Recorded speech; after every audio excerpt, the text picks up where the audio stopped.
The Wealth Equation podcast by Maurice L. Wilson reveals how to accelerate your wealth and secure more money, time, and freedom by leveraging the investment powers of real estate, entrepreneurship, the stock market, and more. Tune in as host Maurice L. Wilson, an engineer turned financial advisor, offers you a step-by-step formula to solve your wealth equation once and for all. Here's Maurice. Hello, and welcome back to another episode of the Wealth Equation Live. I'm your host, Maurice L. Wilson. Thank you for joining me on another Wealth Wednesday. I'm very excited about our episode today. We're going to get into a hot topic in the year 2025, which is if you own a business that does business with the government, how do you secure government contracts in a different and new administration, to put it mildly? And I'm definitely bringing on some special people today to kind of answer that question and help us kind of navigate the new paradigm that is the federal government. Also want everybody to keep a lookout. We'll start doing things on Sunday live as well, Strategic Sunday. So keep an eye out for that. And I want to start by welcoming our guest, Tota Lewis. And she is the founder of GovCon, CEO and president of Government Contract Support. And we also are going to have someone that does business with the government. I'm going to bring him on later. But he does a lot of business with the government, and we're going to have a great conversation about government contracting. So without further ado, let me introduce Tota Lewis. Tarita, how are you doing today? I'm doing well. Thank you for asking. Awesome. Thank you for joining me. And when we were doing a little bit of the research for the show, I found out that you are indeed based in Washington, D.C., and you're a Washington, D.C. native. So that makes you perfectly suited to navigate the rigors of federal government. You get to see the projects approved and in some cases done in your own backyard. Tell us about your journey. What inspired you to start GovCon Support? So my journey, I actually was a government employee, federal government employee, got started in government contracts probably around 1997 or so. And then I jumped ship and became a contractor back to the government doing government contracting. I did that from probably 1999 all the way up until 2025. Okay. And providing support to various federal agencies here in the DC area, which we call cradle to grave, meaning I did from pre-award to close out in government contracting, procuring anything from products to services, which could be IT, staffing, you name it, I procured it. And then I saw that there was a gap in the market where small businesses wasn't getting the services that they need. There's a lot of consultants out there, and unfortunately, small businesses, micro businesses, wasn't able to get those services. And being that I had the expertise, being in government contracting, I started my own business. Initially, been in my own government contracting, and then supporting other small businesses, government contracting shop, being a fractional contract manager. And what that looks like is negotiating different types of agreements, NDAs, teaming agreements, subcontract agreements, making sure they're in compliance, making sure they meet their deliverables, things of that nature. And then I got involved in doing the application process for GSA schedules, women-owned, 8A. 8A is, there's like what they call set-asides, which is women-owned, service-disabled vet, 8A, veteran-owned, and hub zone.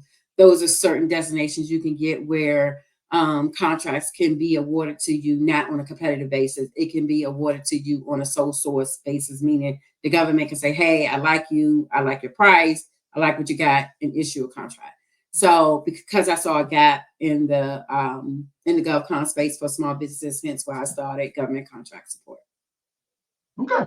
So you just roll right into your aha moment. You always hear about this aha moment.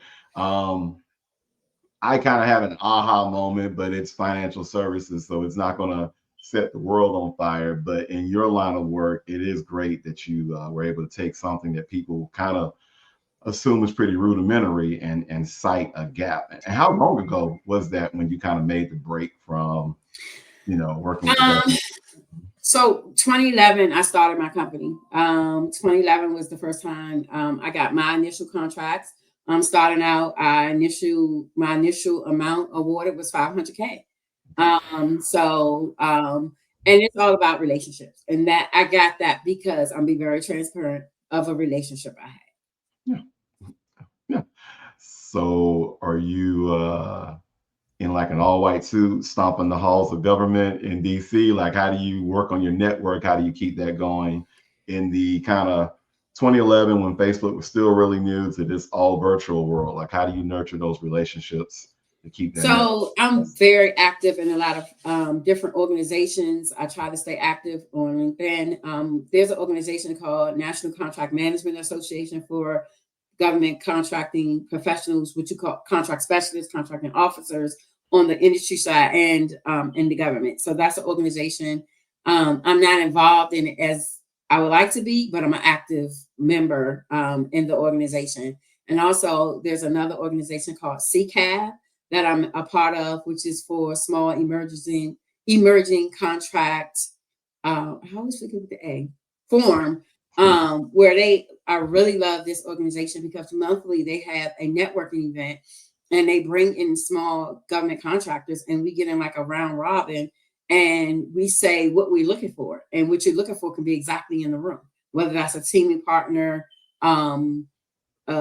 You trying to for me, I'm pitching my services like, what do you need, things of that nature. So I really love that organization. So just networking and trying to stay in the know on LinkedIn. And I've subscribed to several different news articles, so I know what's going on, because every day with this new administration there's something going on that's affecting the GovCon space. I heard something about that. Yes. So you're my hack. If I'm in the business of working with the federal government, you're my shortcut to keeping up and knowing what's going on. Um, I'm I'm going to start with your business still. So, well, let's put that to the side. I want to get to some of the meaty stuff that I know people want to know. So, what are some of the biggest misconceptions small businesses have about federal contracting? And it's funny because I just had a conversation with one of my cousins. He's in a line of work, and I was like, you need to go after, government contracting. He was like, they want you to price low. You know what I mean? That's a myth, right? Oh. So you have to price your product. The government is not in the business for you not to make money, because if that's the case, then why do it, right? We're in the business to make money.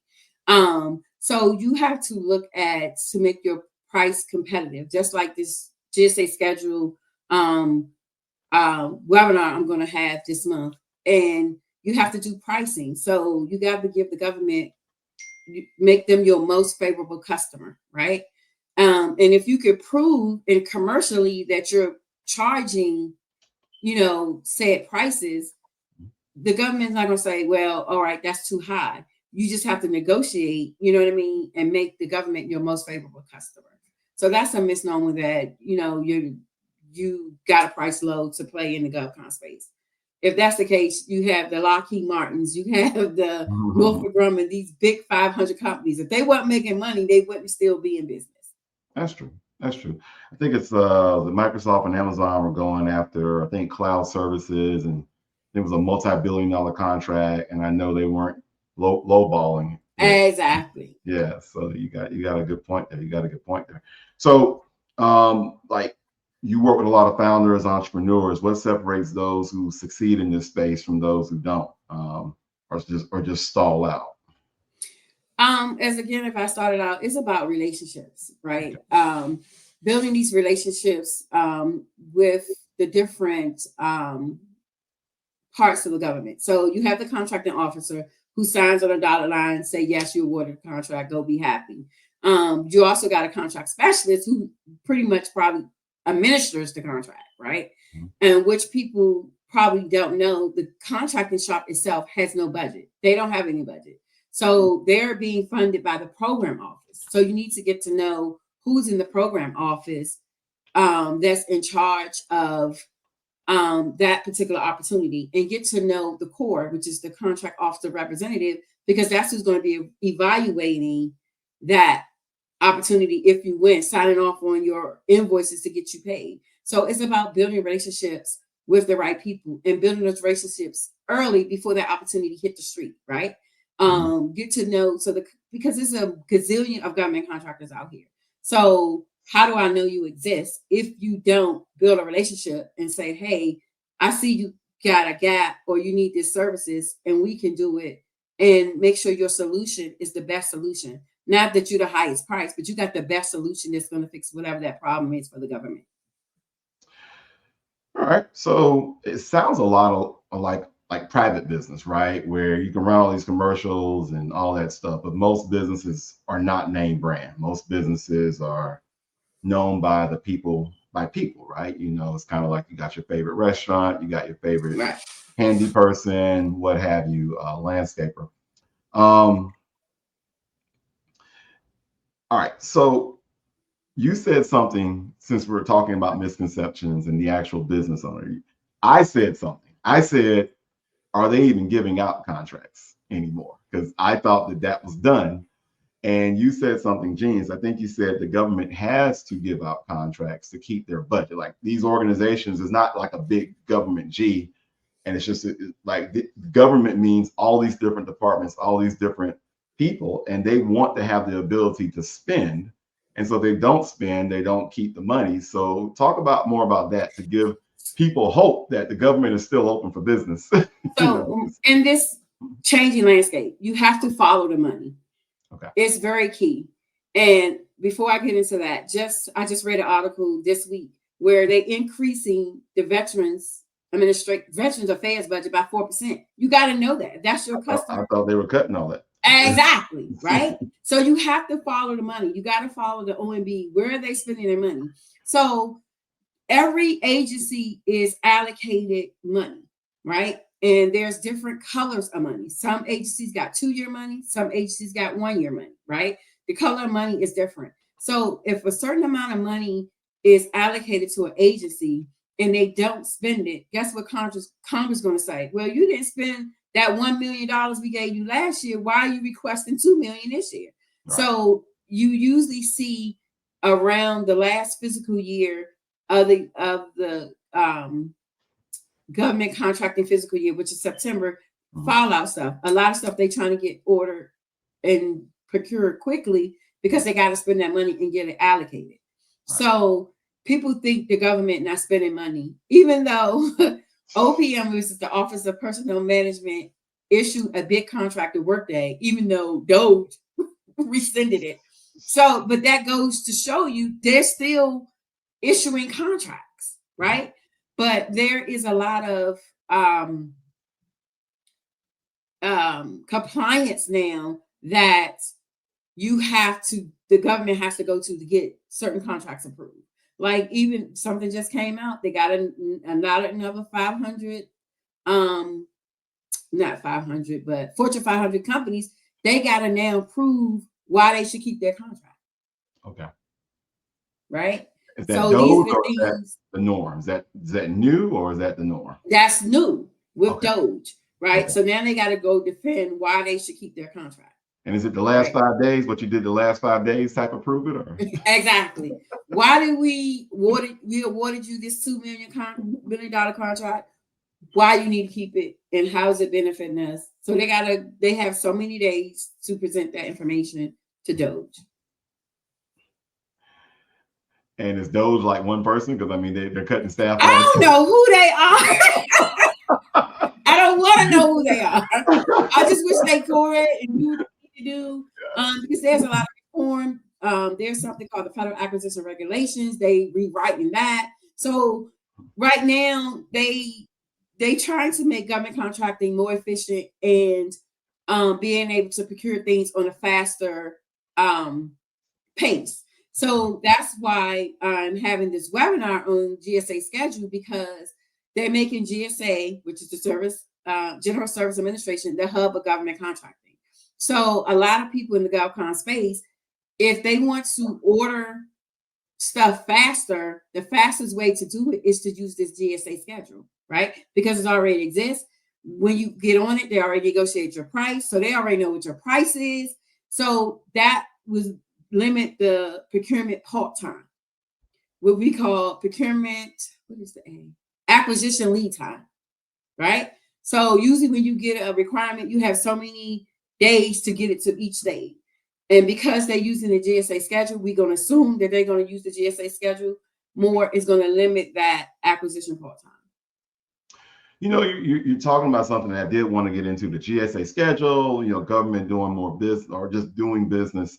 I want to bring on one of my clients, one of my good friends, blah, blah, blah. I don't want to, you know, all the disclosures are out there. So Quentin Gilchrist, who is a very established lawyer, former military, he's a military veteran. I don't know if he's going to be on camera, but you're going to be able to hear him. And Quinn is having some great questions here, and I definitely want to bring him in. Quinn, you want to just? Oh, Quinn's on camera. Okay, you asked for a photo, so I'm giving the people a photo. Okay. Yes. Quinn, you have some questions. Go for it. Yeah, sure. So first off, shout out to Miss Lewis, I believe, right? So exceptional. I'm just listening to this stuff, like, you know, record this, sell this in something. Wish I had known this before I jumped into government contracting. So yes, Maurice, as you mentioned, I was a former Army officer, a Army lawyer. I was a JAG. I'm from DC, Capitol Heights. Got into government contracting after active duty about 10 years ago. My wife was a staffing contractor. And so we opened up our law firm, worked doing regular stuff. And then after it was crazy, my wife said, why don't we do government contracting? And we've been doing it. It's been great. Wish we had known Miss Lewis back then. Holy moly. So I put out some questions out there for the people. One, because it's nice to hear it from someone with such expertise like you, Miss Lewis. You hit on big things that I know about, but it's nice to just hear it. You know, the benefits of the GSA scheduled contract. I mean, it is a contract. It's not like people first explain this stuff to me, like, oh, it's like a catalog. No. It's actually a contract. You're just getting task orders off of this thing. And what you said earlier, I've been reading a lot about, because I read all these executive orders every day, is it seems like the government is going to issue more task orders off of that GSA schedule just because it's easy. Is that fair to say, Ms. Lewis, ma'am? I agree. Because he making GSA the hub, and they wanted, and I just read an article this week's Evergreen, right? So they want to be able to do things faster and less procurement time. And that's the only way to do it, right? Because you get the GSA schedule. Let me just say that it's a contract with no money. Let me just put that out there. It has no money on it. It gives you the opportunity to go hunt, right? You still got to promote it once you get on there. So whatever agent you're pursuing, especially, you know, before this current administration, whatever agents you was pursuing, you would have make sure that's how they were pursuing it off of the GSA schedule, right? But now we're thinking, well, I'm thinking, I can't speak for no one else, that because he's making the GSA schedule, the GSA, the hub, that's the only way to do faster acquisitions, right? It cuts down the lead time to procuring items and services.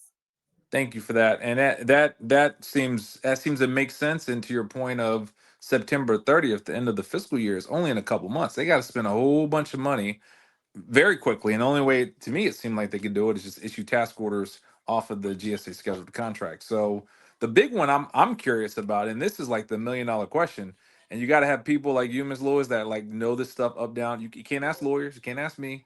You got to ask people that know this stuff. Is what do you see growth in this thing? I mean, and which agencies would you tell us not to go into? And it's tough because like I'm reading the news, I'm reading stuff, and it's like you need someone like you to have your finger to the pulse. You're in the city still. You're navigating through this stuff. You mentioned the VA, which I'm a veteran. I'm so glad to hear that. But what other agencies do you see growth, and which ones would you tell us don't even think about spending your money going after this stuff? So I would say not Department of Education, obviously. Obviously. I would say follow the money. I don't have it up here. It laid out where he cut, how much he cut, and then I would go look at the OMB, right? It tells you what the initiatives for that agency is this year, right? If what you selling, they don't mention it, then that's not your agency, right? So you want to go and talk to the agencies. I hope the agencies have updated their procurement forecast. And the procurement forecast tells everyone what they're going to procure in this fiscal year, right? I know a lot of things got cut because of DEI and budget cuts. So if they updated it, you could go there and see what's coming out by September 30th, right? But like my initial thing, go look at the budgets. Go look where he cut. Look who didn't get cut. I'm gonna tell you who didn't get cut a lot. DOD. DOD should be your friend. It is. We love DOD. Yeah. I'll tell you that these Miss Lewis, I mean, you're hitting a lot of gems on this thing. I need to pause it for the people so that they're listening, because I've said some of these things to Maurice over the years, but I didn't really explain it as well as you just did. So a gem you hit, which is the government is the only customer I've ever heard of, federal government, is that they literally tell you what they're going to buy in advance because they're forecasting it. And when you said that, you need to like put a footnote on it, like, okay, the forecast, go there. So we do that all the time. What's been challenging on this round is that it's been like what was forecasted before January 20th and what happened after January 20th. I can't explain how many thousands of dollars I done called Maurice about to figure out how do I collect money that I had forecasted, right? So I am curious. What you also said here, I was listening to, is recheck the forecast. That is a very important gem, because typically you look at it early. You're like, all right, well, I know what's going to happen, blah, blah, blah. After January 20th, whatever you thought was going to happen, you need to relook at it a couple times and see what's updated. So that is a very, very keen gem. The last one I was going to ask you about, and I want to take up everyone's time, is outreach events. I put that in the chat, but like back in the day, I would fly back home and I would go sit down with Department of Justice, DOD, whoever. Let's have a cup of coffee. Let's talk about stuff. Do you think that's going to happen in light of what's going on now? What's your sense? What's your ears to the streets, per se? Over. They're showing up. I'm at probably the biggest GovCon conferences, and I go on not only behalf of myself but my other clients. I went to the small business conference in Louisiana. Now, when I went there in February, because remember that was just getting right out of the fire, it wasn't a lot of government agencies there, which usually it's a multitude of them, I would say, right?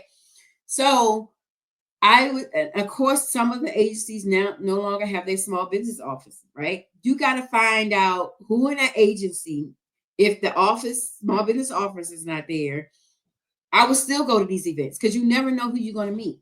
So there's a big conference every year here in DC called the Government Procurement Conference. I was there. And guess what? A lot of the local agencies were there. So I think it's not necessarily them not being at the conference. I think they're going to be at the conferences that are local because of travel dollars and this and that. Until they can fill out the budget, they don't have the budget to do the traveling, right? So that would be key. I think the local conferences, they're going to be there. Or I would definitely, if the small business office is no longer there, find someone who can tell you these are the upcoming events. Are you going to have someone there? But not only that, there's free resources all day long where they have webinars all day long. How to do business with GSA, how to do business with DOD, how to do business with, and these agencies are on these webinars, right? So if they're not at the events, you got to pivot, get on these webinars, right? And find out where they're hanging out at. Because they're hanging out, they still there. I love it. I love it. I'm going to stop asking questions, but I had to ask one more anyway, is we've had to pivot like a lot of businesses, right? And what we've helped a lot of our clients deal with is terminations for conveniences. I mean, I've had to deal with that all day. I had, terminate, then they don't, then they rescind it. Then what do you do with the bill? I mean, just had to navigate all those issues. One pivoting thing that we've even done in our firm is that we started going after, we only did prime contracting at the federal level, but we started going after local contracts because if you think about it, local, you have more opportunities. I'm in North Carolina now. You have the state. There's 100 counties in North Carolina. There's God knows how many cities. Oh, if you could sell the same thing to them, move out. The process is a little bit different, but would you say that's also a good idea to diversify now more than ever? Over. Absolutely. So Okay. if you look a pipeline and your pipeline was 80% federal government, you need to It go. was. Now you need to go revisit your pipeline and make it 80% state and local. And guess what? It's 50 states in America. So you don't have got to stay in your state. There's 50 other states, right? I'm helping a client now. They are in the cloud space. So they don't have me focusing on federal. They got me focused on state and local. So now I'm looking at state and local opportunities that they can go after. So you have to know how to pivot, right? And things going to change, right? Just for right now, state and local probably is your best bet. Because right now you got to realize we still don't have a budget. We still under continuing resolution. And people, if they don't know, when you under continuing resolutions, there's no new starts. So that's why if you go on SAM.gov, you'll see a lot of source of sort, requests for information, but not a lot of solicitations because there's no new starts. Amen. Maurice, I'm not talking anymore. Over to you. No, man, feel free to talk because I mean this is not my lane. I really how Ms. Lewis got here. I thought of you when the opportunity was presented. Well, like I hear stuff like CER, like, so is there ever a budget? Because as a layman watcher of I don't watch political channels anymore. So I just thought we never had a budget in this, but not just current, just in general. So do we actually get budgets and that's how it works? When was the last time we had a budget passed? So you get budgets, right? And it all comes down to who's in the House or who's in the Senate, right?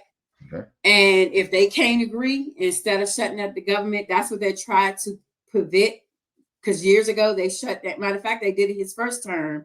They shut down because they couldn't reach a budget. So they try not to do that. So that's why they do the continuing resolution. So you could continue work, but there's no new starts, right?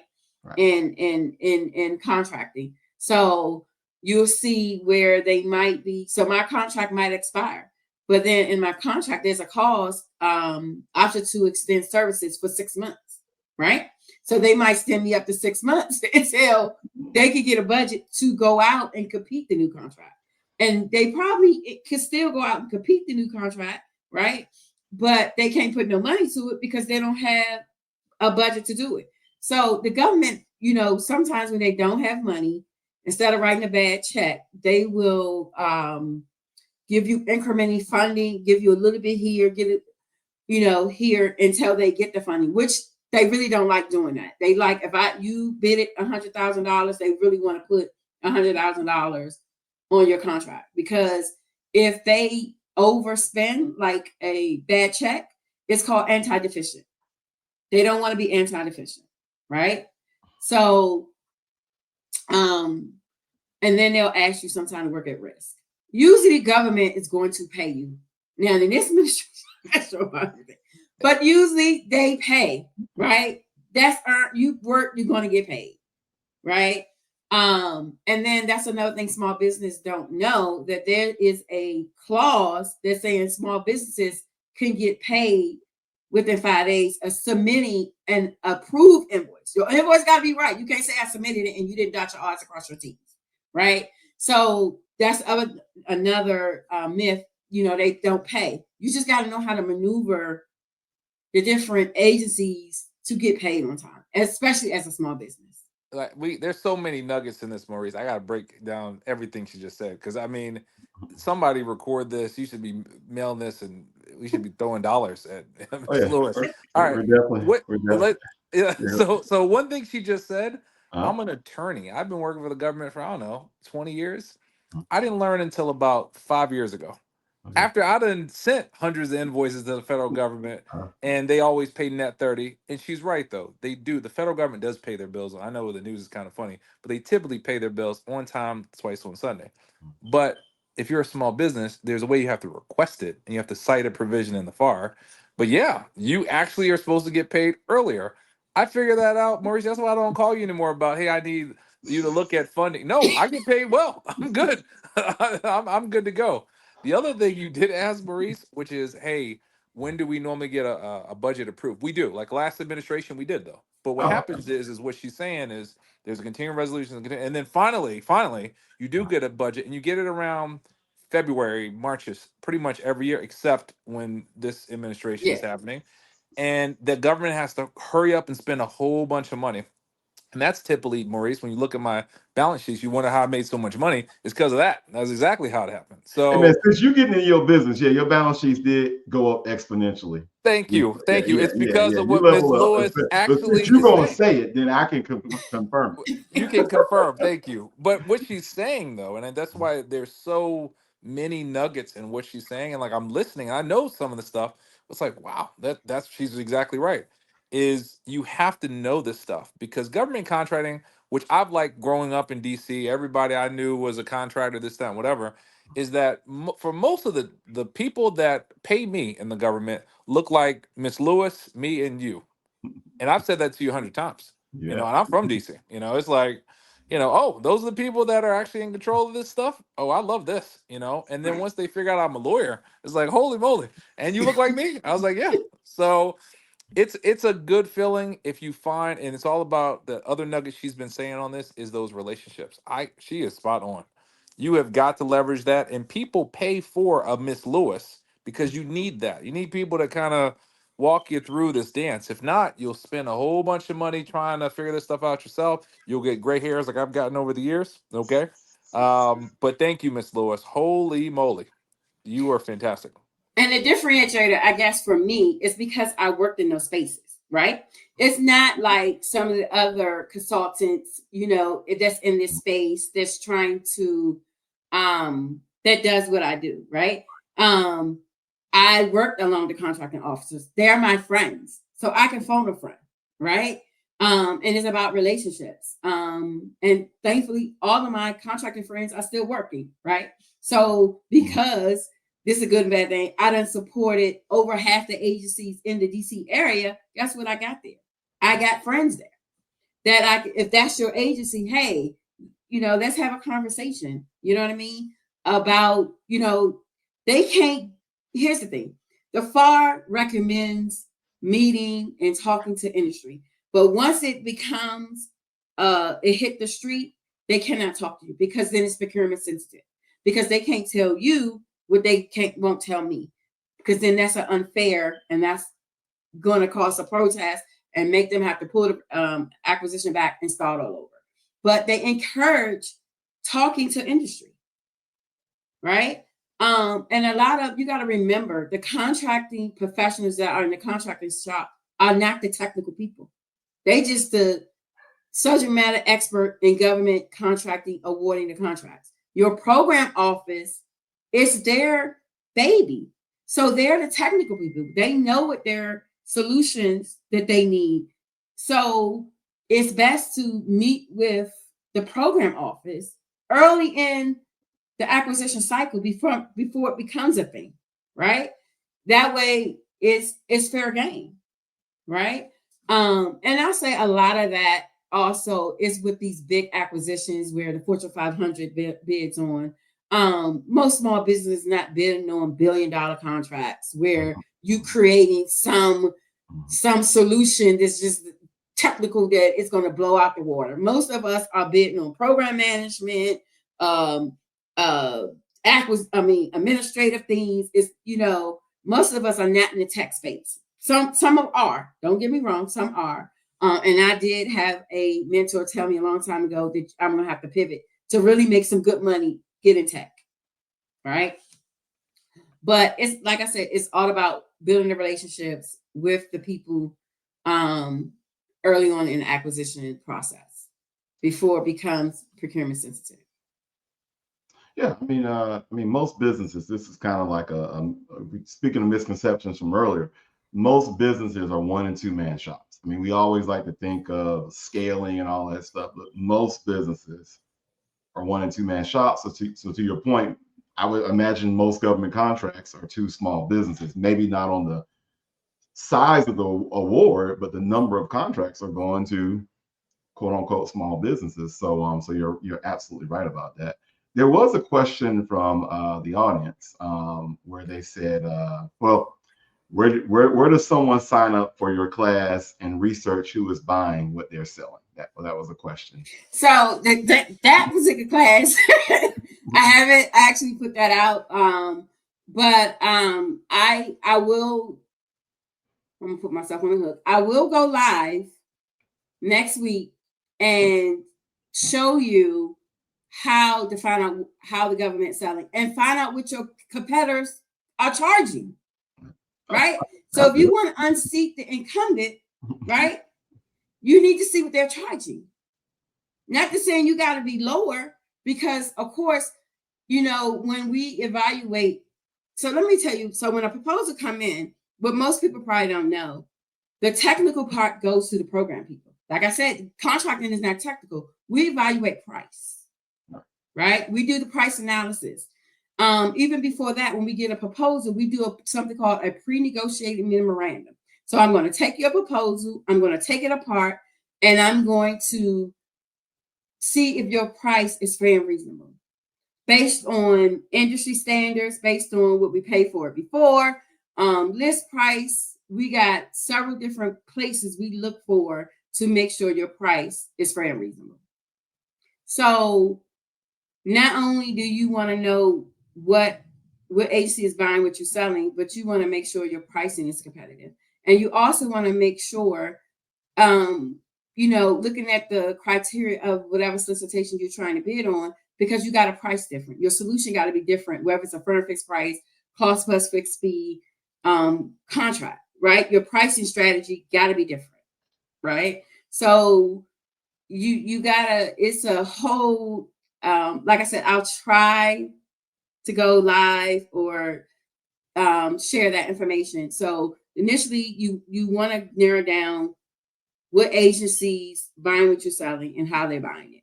That's the first thing you want to find out, right? Then you want to find out who your competitor is, right? And your competitor, it don't got to be a bad thing, because your competitor is in there. Guess what? You could be their teaming partner, because they might have something coming up that they can't fulfill the need and can bring you on their team, right? But also, like, again, find out what they're charging, right? That's all information that's out there. It's not nothing illegal. And then there's something called a FOIA. You can request. They're going to redact it, right? Because they're going to redact the proprietary information, but you can request a proposal. I mean, there's so many nuggets in which there's 12 classes, Miss Lewis, on that. Just I don't know if she just said one class, but one class, yes, capture management, got it. Yes, that's no doubt. But when she's just taught y'all about, it took me 10 years to figure out that second thing she just said, which is, Maurice, there's different types of, and everyone watching, there's different types of contract pricing. Like it's different. There's like four of them, but at least the ones I deal with. Labor hours, which is my favorite. Love that one. I hate firm fixed pricing. I hate it with everything I have. Right. All right. I hate it, but there's a strategy, and yep, you can do a whole class about that. I got it. There's firm fixed pricing cost. There's sometimes labor hours and cost. But the point of that is you need to know that stuff before you start spending a whole bunch of money, like I did. Just going after contracts and just, oh, I won my first two. I'm just going to spend all kinds of money on this stuff. Don't. I always tell my clients, don't be me, be better than me. Okay. Exactly. Yeah. Oh yeah. Because each type has a different strategy, right? And each type comes with a different risk, right? When it's firm fixed price, we don't like it because the risk is on us. Because if I say I'm gonna do it for $100,000, guess what? And you finally, I can't do this for $100,000. Guess what? Oh well. So each type of contract has its own risk, and the government really don't like cost reimbursables, because guess what? The risk is on the government, right? So I got a whole chart that lays out the risk on each type of contract. So there got to be a strategy, right? And sometimes the strategy, I don't want to say you lowball, but sometimes the strategy where you're not, your profit is not going to be greater because you want to get into that agency, right? And then you get into that agency and you build that relationship and you go there and do really good and you get a superb CPARS. A CPARS is like on the job and you get an evaluation. So the court is going to evaluate you on your performance, right? So you want to get a good CPARS, and then you can take that around to all agencies. Look at my CPARS. And a lot of them will request that when you submit a proposal anyway, right? So sometimes the strategy is, well, I'm going to go in low and not make a big of a profit because I know this agency is going to have 5-6 more contracts come out that I want to bid on, and I want to go in there and prove that I'm the best for this. I'm the best contractor for this opportunity, right? So everything is a strategy. There's another class. I think someone in the chat said 12 classes. That's 13. CPARs, there's a whole class about CPAR, how you respond to them. You know, what do you say? Do you accept what they say? You don't like, I mean, so, yep, whoever, Miss Richard, 13. That's class 13, everybody. CPARs, yes, yes, and more yeses. And you always respond. I don't care if you got an excellent CPARs. You always ask, you always provide comments back. So what happens is the court is going to write comments on different ratings. I think it's quality, cost. Can't remember the other ones off of my top of my head. Schedule. I look at it every day. That's crazy. So they're going to rate you, and sometimes they don't rate certain ones, right? But they're going to rate you on in those categories. Even if you get an excellent, respond, comment back, always. And when you don't get a good CPARS, definitely respond and ask for an adjustment. Ask for an adjustment. Because that's your report card. You don't want to take that home to mama and you got not satisfactory CPARs. And guess what? Every agency can see your CPARs. So now you telling this agency you the best of the best, and then they go get your CPARs. And one, if you didn't provide any comments, because it could be something that the agency did, but if they don't have no comments from you stating, no, that really wasn't the case, this is what happened, right? Your rebuttal. So you always respond to your CPARs. Always. Always. Whether it's good, bad. That's nomenclature that I don't know, but I know the audience is in on it. So yeah, definitely. All right. Well, I mean, I thank Quinn for jumping in and definitely providing us with some good feedback. Thank you, brother.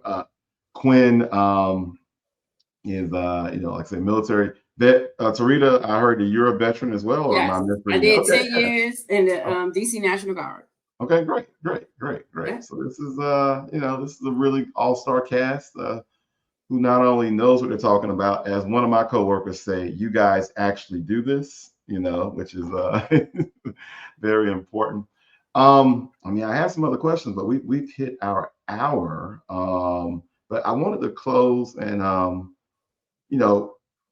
what is, I kind of know what you're going to say here, but what is one contracting commandment you could give every contractor that's working with the government? If you had to give them one commandment or one kind of piece of advice, I think I know what it's going to be. But well, my one advice is stay out of the orange suit, stay compliant, be responsible, be responsive in a timely manner.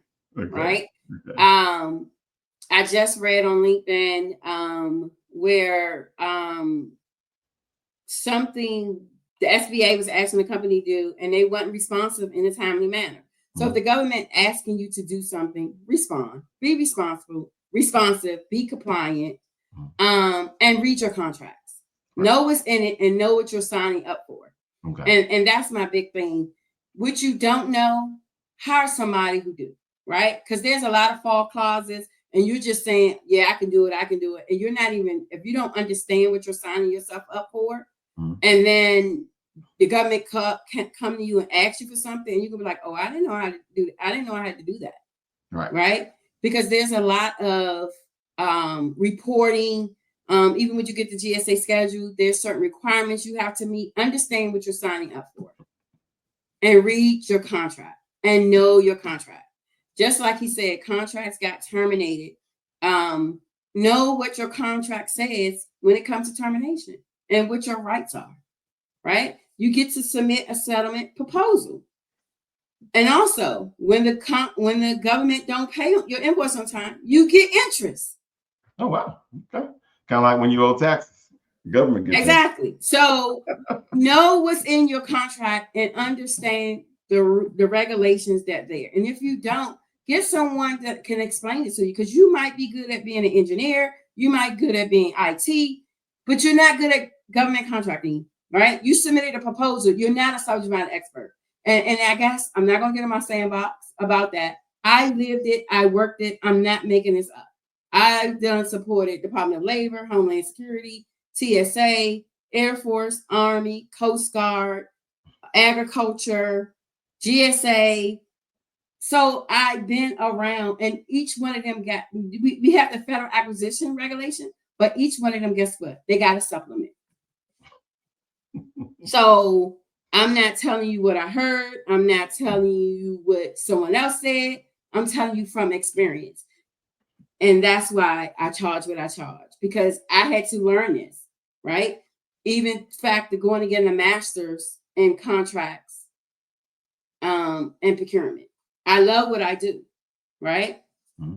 So understand your contract. That would be the biggest pet peeve I have. Most people, you're just so happy you won and you sign on the dotted line, but also be able to perform, because you don't want it terminated for default. Right.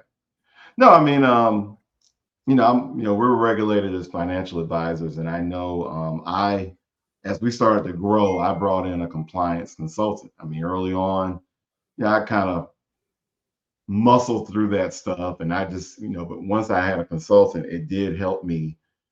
And I get letters. We get letters all the time from state governments wherever we're registered, just asking questions, kicking tires, and I kick it over to my consultant, and she tells me exactly what I need to say. And it definitely is a shortcut, because we're all busy business owners, and so it's like I can't wear that hat. And I'm an engineer, right? And so I formerly. I wasn't picking on you.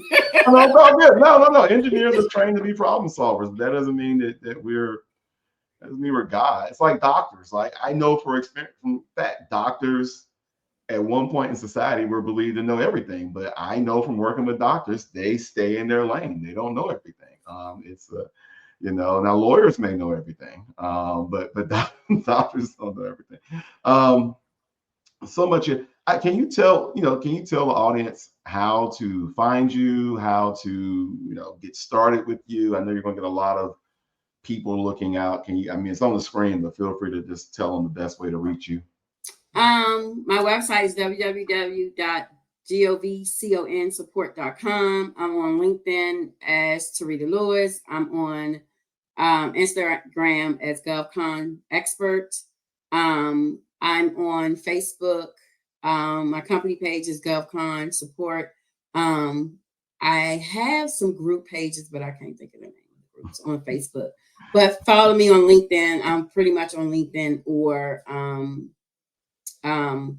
Instagram. And if you already into government contracting and you want to know about the GSA schedule, you have 2 years of experience, you got your financials in order, come join my class on May 21st. What does financials in order mean? Because that's going to cut that's a lot of Maurice, you see how he says stuff? I'm like, no, that means something. Yeah, that please. Yes.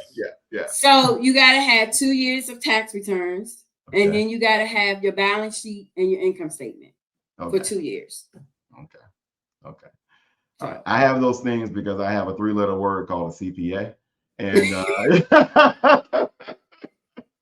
but when I didn't have a CPA, I didn't have those things. So and most small businesses, we work by the seat of our pants, right? And we're going to get by.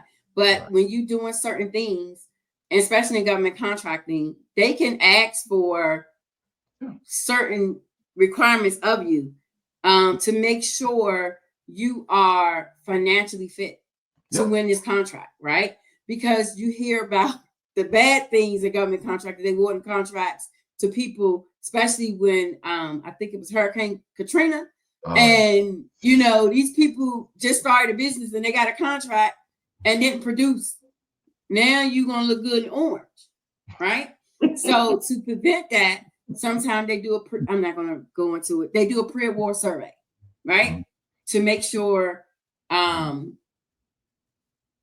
you can perform the contract and you have the financial means to do so. Yeah, the comment section is loving your orange suits comment, and somebody said something that even if you have these things, Jerry, I'm gonna mispronounce the name, so I'm gonna use her first name, but reconcile your books and records. That is something that people don't typically do until they get close to the September extension filing, for their stuff. But and then how you different types of contract, how you post them are different, right? Right. So it's a lot. And that's why people think, oh, I want a government contract. But you got to be compliant. Because one, if you get a cost type contract, you got to have approved accounting system. That's another class for the record. So that's like 2 classes. I mean, we're going to go all day. I'm at number 27 on classes, just so the record is clear. So it's a lot. In the comment section said you have 12 classes so far. So I agree. I mean, accounting is a big thing. Yeah. That'll get you orange suit too. Play around with it. Stay out of the orange suits. Quinn, why don't you tell the audience how to get in contact with you? I know you do certain types of law, but in case we have people in position to kind of use your services, feel free to talk. Yeah, sure. Call Miss Lewis is the first thing I'm gonna say in this whole dance. But yeah, so my firm, the Gilchrist Law Firm PA, we represent agencies. We represent also small businesses, right? So Miss Lewis hit a lot of nuggets in this thing. So making sure that you're in compliance. So we do that. We draft teaming agreements. We review and advise on subcontractor agreements. We navigate more now than I ever thought we would. The termination for conveniences, holy moly. We are navigating those, helping and responding to small businesses whenever they get these things. But feel free to give me an email. It's probably the best way to catch me, which is jpg@jpgilchristlaw.com. Our website's up there, www.jpgilchristlaw.com. We've got offices all over the country, so we have them up there in DC, we have them here in Charlotte, we got them in Florida, got them in New York, we got them in a bunch of different places because we just do a lot of government work. But I start with, really, you do need a Miss Lewis. I mean, I can't express enough. I can keep you from making sure you don't get in the jumpsuit that she's been talking about, and also when the government exercises some of their rights and staying in compliance. But you can't even get really to me till you get to Miss Lewis first. So thank you for this again, Maurice. I had no idea it was going to be this impressive. But thank you again. That's all I have. Over. I'm gonna she's not gonna like this, but I'm gonna give credit where credit is due. I work with a very great person behind the scenes, Kimmy Walker from Early Accountability. Yes, she has the website earlyaccountability.com. So if you're looking to get something done, I encourage you to go to earlyaccountability.com and check out what they have to offer. I cannot take credit, but it does make me look good. And if you're in business, you cannot succeed without hiring people. It's just not going to happen. You get to a certain level, but you will hit a wall. So if you're trying not to spend money, it's not going to get you over the hump. So yes, please use Ms. Lewis, Mr. Gilchrist, and look at Early Accountability. Of course, I am Maurice Wilson, wilsonwealth.com. I want to thank the audience for joining this Wednesday. This has been a very, very good podcast. We will get this out chopped up and everything for everybody to enjoy. But I encourage you as your first step, if you're in government contracting, to reach out to Ms. Tarita Lewis at govconsupport.com. It's going to be tough to follow you up, so I don't know. I may take a break next week. I may take a break next week, but we should be back next Wednesday with hopefully something as impressive as this. I want to thank everybody for coming out. WilsonWealth.com, the Wealth Equation Podcast.com on YouTube. Please come back next week for more good information like this. I want to thank my guests again, Mr. Jaquin Gilchrist and Miss Tarita Lewis. Thank you guys, and look forward to seeing you. It is a pleasure to have you join us for this episode of The Wealth Equation. Be sure to visit wilsonwealth.com for more information about building wealth. We look forward to helping you next time on The Wealth Equation.